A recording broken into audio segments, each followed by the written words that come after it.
Hi, welcome to the latest version of Know the Score. And today we're doing things a little differently, as I'm sure you noticed right away. I have the pleasure of interviewing Debbie Weems, who is a LinkedIn expert. And Debbie lives in Palm Beach, and I live here in Fort Lauderdale. So we thought it best to do this online, so you see us side by side, and we can see one another. To save the commuting time. Anyway, my name is Nancy Levy. I've been a volunteer with SCORE for a long time. I teach SCORE workshops on website design and on search engine optimization. And Debbie is the expert that teaches a class on LinkedIn. In fact, I went to her class. I took my laptop, and everything she said to do, I just did it while I was sitting in class. So it was a very productive class. I recommend everybody go to it. She really knows a lot of stuff, and she will keep you learning stuff for the whole number of hours that you're there. And to remind you, to find out about the workshop schedules, you would go to www.broward.score.org and look at the workshop schedule. So Debbie, welcome. Thank you, Nancy. Happy to be here. Good. I think we'll start out with just what you and I said a minute before we went into the recording, is that, there are still people who resist being part of LinkedIn. What do you say to those people? Imagine that. I tell them, well, LinkedIn's been around for 14 years. They have 500 million members now worldwide, and it's time to get up to speed with the largest professional networking site on the internet. Yeah, I always say to people, if somebody's looking at you versus one of your competitors and you don't have your photo and only have like 5 connections, and your competitor has 500 plus connections and that sort of thing, they're not going to choose you because they're figuring you work harder than that person and don't have time to do LinkedIn. They're not going to think that. So we're both in agreement. Everybody should be on LinkedIn. Absolutely. And even, I used to say retired people don't really need to be on LinkedIn. And lo and behold, LinkedIn announced the 10 best company pages last year, and AARP was one of them. So go figure. There you go. Okay, so tell us the basics of what is really important on your LinkedIn profile. Sure. First of all, the headshot, because it's the first thing that people see. If you have a keyword optimized profile, you're going to come up at the top of searches when people are looking for whatever it is you offer: products, services, talent, expertise. So you want to have a good headshot that is favorable, because people form an opinion. According to LinkedIn's research, they form an opinion in 3 seconds based on that headshot. So make it from the shoulders up so that you're filling the frame of that field on your profile. Not to knock professional photographers, I love them. And if you can swing that, go get a professional shot. It is worth the investment. But smartphones work fine. I know a lot of entrepreneurs starting out might not have the budget for a photographer, but have somebody else hold that smartphone. No selfies. I still see a lot of that, and it's not just the younger members. It's people my age are doing selfies in their car. That is the worst. Have a good impression, make it professional, and face the camera and smile, because I do take quick screenshots for my presentations with the college kids, and I show them examples of what not to do. Just a smile makes a huge difference. You're creating a business relationship. This is the very first touch, is your headshot. Secondly, know your keywords. Whatever it is you do, keep in mind that over 90% of searches inside or outside LinkedIn are keyword driven. So people don't know who they're looking for, they just know what they need. So they're going to keyword according to expertise. So if you are a project manager, obviously project manager would be one of your main keywords, but think further into what you do in that role and you'll come up with more keywords. Maybe you do analytics or team building, management for sure. If you are a graphic designer, go further than just using graphic design. Think about what it is that generates the most revenue for you. That's another way to think of keywords. So you get your keywords together, and under your headshot is called the the headline. And in the headline, the default is for LinkedIn to drop in your current title and company. And you really want to change that out and pack that headline field with keywords for the search engine. My constant mantra is don't just be on LinkedIn, be found on LinkedIn. And in order to come up at the top of searches, you need keywords in your headline, your summary, your current work experience, your past work experience, and your skills. Those are the 5 fields where you have to have a good, prominent display of your keywords. And everyone has a lot more than a dozen keywords, but I always tell people start with a dozen, and then you'll get the feel for this and you'll come up with more. Certainly take the time, and this is what people don't have, but take the time to draft a summary. A lot of times I see people skipping that field. It's the most important piece of real estate on the whole profile. It's where you get to talk about what you do, and don't be afraid to put a few sentences in about yourself, because again, you're building a relationship and you want to let the viewer know a little bit about you, because most of the people that are looking at your profile don't know you from Adam. So you want to create that synergy right off the bat. Let them know a little bit about you, why you're passionate about your work, why you think you're the best. You have to do a little bragging. Bullet points are really good for that, but keep them short. Always put a call to action in that summary. Tell the viewer right in your summary how to reach you. Phone number, email, visit my website. Get that in your summary, because everybody can see that text. Until people are connected to you, they never have access to that contact and personal info on the right side of your profile. So make sure you get that call to action in your summary. And just a couple of other things. Don't be afraid to tell people a little bit about your background under experience. You need to tell people who they're dealing with, even if you made a big change from one career to the other, or if you've been in the same field for many years. Get a few past experience entries in there, preferably your current work experience and at least 2 previous jobs. That gives the viewer a little more of a feel for who they're about to deal with.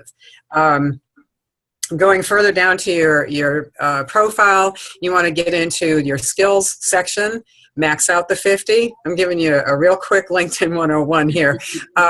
Max out those 50 skills. You'll see when you start typing a word, LinkedIn's going to make a bunch of suggestions. So it doesn't take long to fill up 50 entries there. And get your most prominent ones right at the top of the list. You can move them. You can reposition those skills.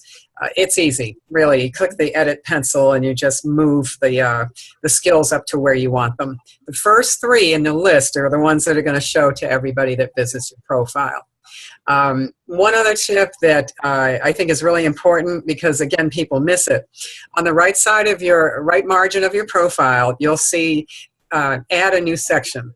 And if you click the down arrow, you'll see about 15 different headlines of sections that you can add to your profile depending on what applies to you. If you speak another language, get that on your profile. If you've won honors or awards, don't be bashful. It doesn't matter when. There's no demand for the year that you won those awards, but if you have things that you're proud of that show more validation for your expertise, don't shy away from that. Get those honors and awards in there. Certifications is another header. And if you're in the legal field or insurance field or anything that requires certification, it's super important. Again, it's validation for your expertise. Use those sections. And then get recommendations, no matter what you do.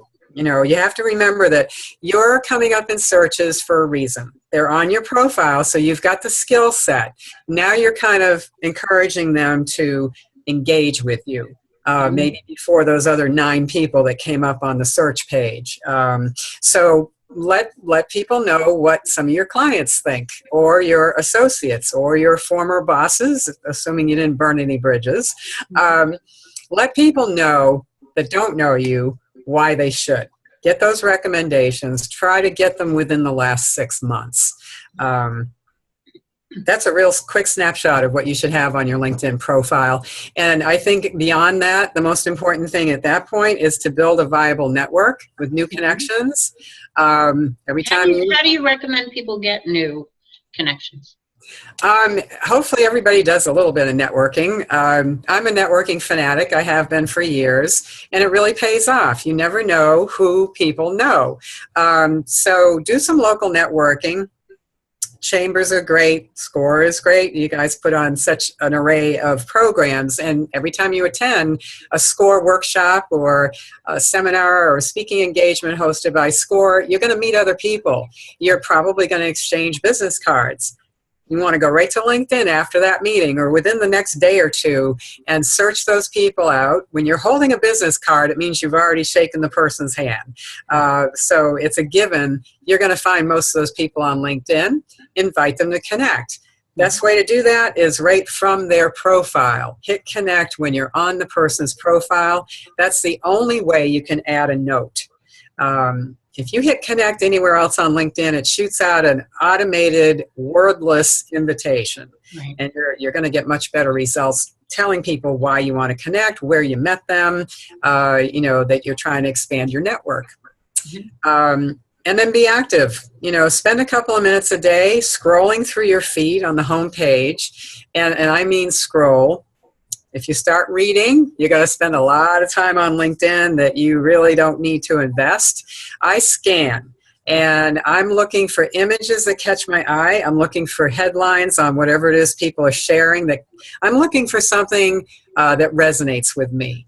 And really, this is when you can get into a real nice, diverse selection of activity. I think it was either this morning or yesterday. Days kind of blend together after a while. I found a post from Loggerhead Marineland Center, and they've been honored with upcoming awards. They've been nominated, and so has the executive director. I clicked like on that post that he put out, and it goes out to all my first level connections automatically saying Debbie Weems liked this. And it helps the originator to spread their message, whatever it is, and it helps me because I'm liking things that I think are worth my connections time to look at. And we're talking seconds to do this. So you can go through your homepage feed and click like on a few things real quick. If you have anything on your business calendar coming up that you think other people should know about, conferences, meetings, banquets, networking, or if you've just attended anything like that, those make great posts. It lets people know what you're doing, where you value your time, and certainly, any news about your company, your business, milestones, whatever, you want to get that on there. And I will add, since we just had a major hurricane, I posted a picture of this huge black olive tree that unfortunately came down across my car, my patio fence, and my screened enclosure. It did not hit my roof, thank God. But it was an amazing picture of an amazingly huge tree. Now, normally I would not post that on LinkedIn. I would save it for Facebook. However, it affected my business, and everybody's business was affected by Hurricane Irma. And I ended up getting 4,500 views on that picture. Wow. And I had a little caption under it saying, because I'm globally connected all over the world, and, for all those people outside of South Florida, on the caption I said, this is part of what we've just experienced with Hurricane Irma. Please bear with us as we entrepreneurs try to regain our business flow or something like that. So it was business related, and it got all those views. Every time somebody viewed it, there were 98 likes on it, and that means it went out 98 more times to all of those networks. And then there had to be 35 comments. Every time somebody clicks like, every time somebody comments, it went out again to that person's network. So you try to post things of value to your network.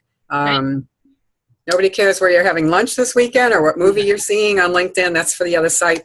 But you can be active very quickly, and that's the thing. To get people interested in using LinkedIn once they've got that profile, you need to make it quick and easy. We've got an action plan that's down to 15, 20 minutes a day. Doesn't matter when you can fit that in, but if you can, you're going to get some traction from LinkedIn. Yeah.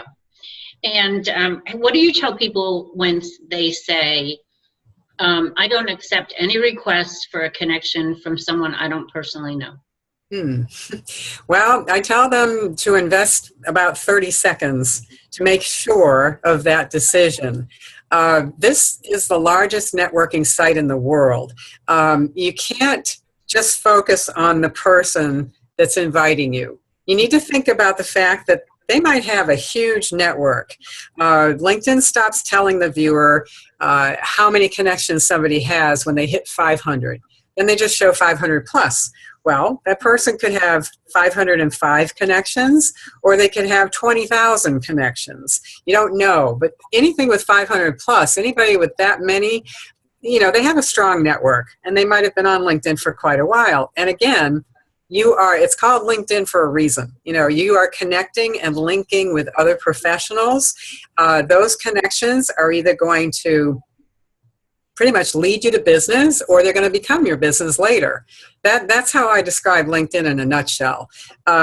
So if you don't know somebody, and a lot of times we all get invitations from people that are total strangers, give them 30 seconds of your time, go to their profile, and look for something of value. Can you offer this person value? Can they offer you value?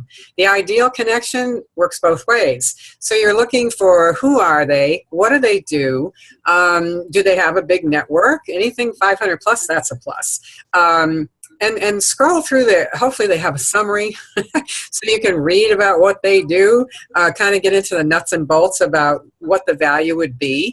One thing that LinkedIn does that I love, no matter who you land on for a profile, they'll always show you mutual connections. Mm-hmm. And those are people that you and that person are both connected to. So you're looking for trusted mutual connections. And really, if somebody, and by the way, as far as where they're located, doesn't really matter that much, even if they're outside the United States. Again, you never know who people are connected to. So you're looking for some kind of synergy with that person. And if any of it's there and you have people that you know really well that are mutual connections, connect with that person and thank them. Send them a little thank you note. Thanks for the invitation to connect. It's great that we're expanding our networks. Okay. Best regards, so-and-so. And that's it. You're paying attention, you're engaging, and you're going to make yourself stand out with that thank you note, because not a lot of people do that. Okay. Now, what about groups, joining groups? I think they're the most underrated part of LinkedIn. So glad you asked. I really call LinkedIn groups the gem of LinkedIn. And here's why. 2 reasons. First of all, if you join a group, you're joining a group of like-minded people for whatever it is the group deals with.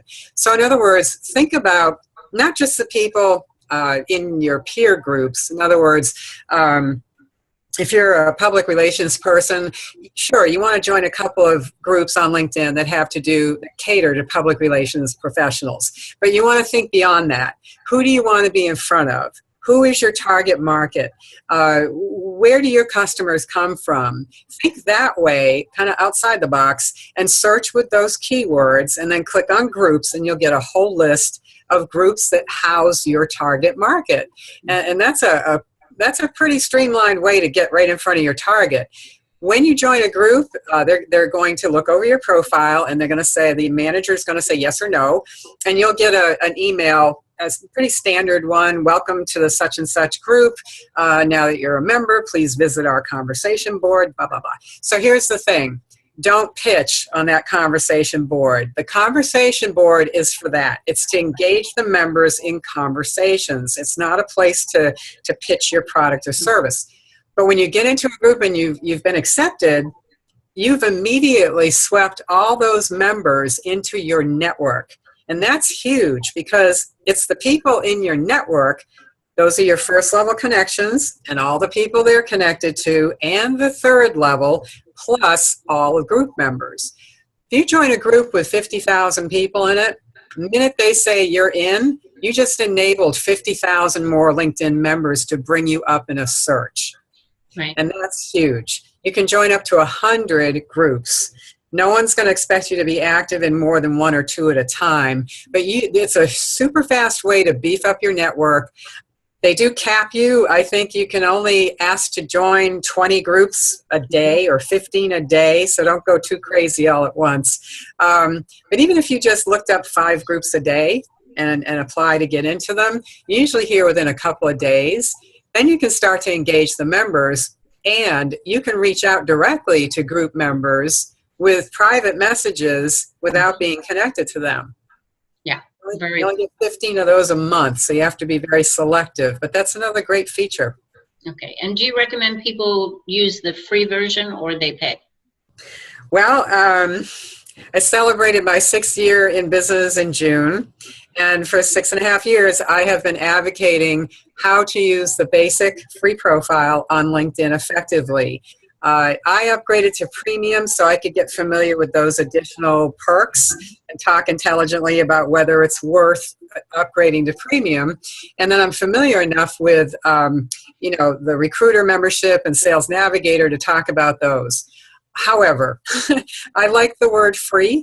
I can't emphasize enough the amount of options available on the basic profile. So I always encourage people, get really familiar with the basic free profile, use all the options. Even target searching is phenomenal on the free profile. And then decide, if you're not getting enough or you're not getting if you think you want more, then you can experience the next step up, which is premium. And they always give you a free month to try it. Then you have to decide if you want to stay with it, go month to month, or all at once for a whole year. Mm-hmm. I always encourage people, even if you think you love that new level, go month to month for another month or 2, because if you shoot your credit card out there for a whole year, there's no refunds. So if you decide a couple of months down the road, I'm not really getting enough out of this to be worth the money, I'm going to go back to free. Well, you can go back to free, but you're not going to get any money back if you've paid all at once. Okay. So, well, I think we've covered a lot for what we try to do in a short video. And again, I want to plug Debbie's class because, as you can see, she knows what she's talking about. In addition, I would recommend that you sign up for Debbie's newsletter that comes out. And in fact, her last newsletter explained how you can download all the contact information for those people who are your contacts. So, if you have 2,000 contacts on LinkedIn and you want to get their email addresses to reach them in another way, that's possible to do. But I'm not going to have Debbie tell you how to do it, because I want you to sign up for her newsletter. That's the call to action. Sign up for her newsletter so that you can look at that information. And Debbie, tell people how they can get in touch with you and how they can sign up for your newsletter. Absolutely. Thanks, Nancy. Have them visit my profile. I have a Scottish last name that's impossible to remember, pronounce, or say. So I'll just spell it out for you. It's Debbie with an I-E, and then Weems, W-E-M, like Michael, Y-S-S like Sam, looks like Wemyss. So if you search me out on LinkedIn, right from my profile, hit connect, write me a little note, tell me how you saw me or got to know me, and we'll connect. Once we're connected, and I think I have this in the body of the summary, you can click on my contact and personal info, and you can sign up right there under my websites for the newsletter. Comes out once a month. It's loaded with tips. Yeah, and definitely go to Broward.